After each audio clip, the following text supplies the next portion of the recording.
कहानी की स्टार्टिंग एक लड़की से होती है जो रेडी होती है और एक बंदे को बोल के घर से निकल जाती है। दूसरी ओर एक बुक स्टोर पे हमें दो बंदे दिखाए जाते हैं, जिसमें से लड़की 28 साल की थी और उसका नाम सुमी रैको था। वहीं लड़का जिसकी उम्र काफी कम थी, उसका नाम रैन था। तभी वहाँ उनका मैनेजर आता है जो सुमी रैको को एक सॉफ्ट लिफ्टर बुक देता है। इसका मतलब सुमी रैको को समझ नहीं आता, लेकिन मैनेजर उसे समझाता है। ऐसा तब होता है जब बुक चोरी करने के बजाय लोग चीजों को छोड़ के चले जाते हैं। खैर, अगले सीन में वो अपने छोटे दोस्त के साथ घर जा रही होती है, जहाँ वो बोलती है ये हमारी दोस्ती अलग होने की कहानी है। आज उसका बर्थडे था, जहाँ वो काफी सैड थी क्योंकि जब वो 15 साल की थी तो सब काफी आराम से कर लिया करती थी, लेकिन जैसे ही वो 21 की हुई वो एक आम इंसान बनकर रह गई। ये सब वो सोच ही रही थी कि उसके बैग से वही बुक गिरता है जो मैनेजर ने उसे दिया था। वो उसे पढ़ने की सोचती है, जहाँ लिखा था मुझे अफसोस है कि हर साल के साथ तुम बूढ़े होते चले जाते हो। ये पढ़ के उसे लगता है पुराने जमाने के लोगों को जवान होने का ज्यादा ही शौक था। खैर, अब वो केक लाने का डिसाइड करती है, लेकिन जब वो शॉप में जाती है तो अचानक उसके हाथ छोटे होने लगते हैं।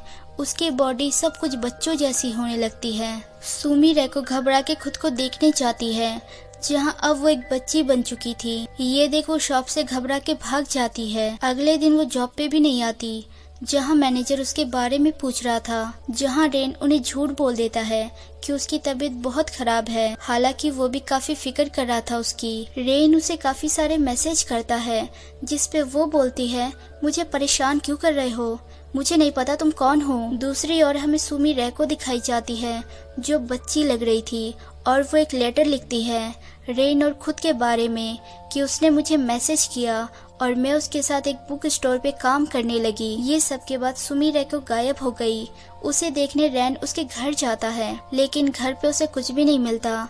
सुमी रैको का फोन भी वहीं था। तभी रैन उस बुक को स्मेल करके समझ जाता है आखिर सुमी रैको के साथ क्या हुआ है। दूसरी ओर हमें सुमी रैको दिखाई जाती है जो काफी खुश थी क्योंकि वो छोटी हो गई थी। अब वो नॉवेल लिखने के बारे में प्लान करती है क्योंकि अब उसे काफी सारे आइडियाज आ रहे थे और उसके कान से बहुत ब्लड भी आ रहा था।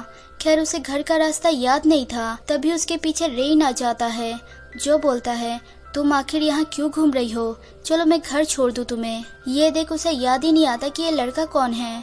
तभी सुमी रैको के सर में बहुत दर्द होने लगता है, जिसपे रेन बोलता है तुम्हें क्या लगता है तुम छोटी हो गई हो, दरअसल तुम्हें छोटे बॉडी में डाला गया है। तुम्हारे एक्सेस बोन मसल वगैरह अभी भी तुम्हारे बॉडी में है। अब रेन बोलता है तुमने ये बुक पढ़ी थी है ना।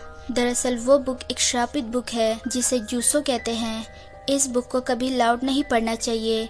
इसके बारे में कहा गया है इस बुक के ऑथर गायब है और इस बुक में जितने भी पोयम है उसे किसी के द्वारा लिखवाया गया है जिसे इंसान नहीं बोला जा सकता। जिसमें ऐसे ही कई चीजें हैं जैसे जवानी वापस लाना, मुर्दों को जिंदा करना, किसी को कंट्रोल करना।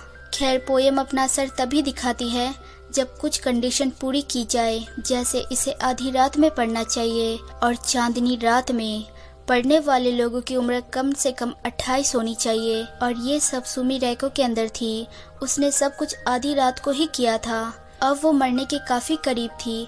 उसे खून की उल्टी भी होती है, जिसपे रेन बोलता है तुम्हें चांदनी रात को ही ठीक किया जा सकता है। अगले सीन में वो उसे उस बुक का कुछ पोयम पढ़ने बोलता है, जिसे पढ़ते ही वो बड़ी हो जाती है। ये काफी आसान था। अब वो रेन से कुछ कपड़े मांगती है खुद को ढकने के लिए, जिसपे रेन देता है और उसे बुक मांगता है ताकि वो उसे उसकी जगह पे पहुंचा दे। लेकिन सुमी रैको उस बुक को लेके भाग जाती है क्योंकि वो उसे और भी इस्तेमाल करना चाहती थी, जिसपे रेन गुस्से में उसका पीछा करता है। अगले सीन में वो सुमी रैको तक पहुंच जाता है, जहां वो उसे बुक मांगता है, जिसपे वो चिल्लाती है और रोते हुए बुक देने से मना कर देती है। दरअसल वो जो भी बुक लिखती थी उनमें से एक भी सेल नहीं होती थी। जब लोग उसे बोल के जाते थे ये अच्छी नहीं है तो उसे बहुत हर्ट होता था और वो दोबारा लिखती थी।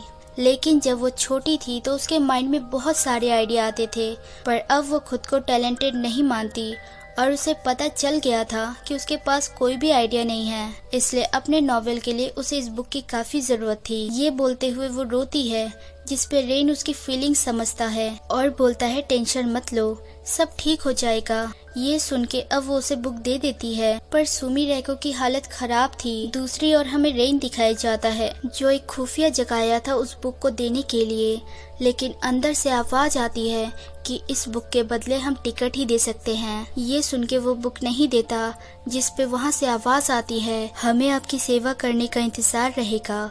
Mysterious disappearances. So hey everyone, thanks for watching. अगर मेरी वीडियोस जरा सी भी अच्छी लगे तो लाइक शेयर सब्सक्राइब कर देना और बेल आइकन जरूर दबा देना ताकि आप तक नोटिफिकेशन आती रहे। Take care, bye.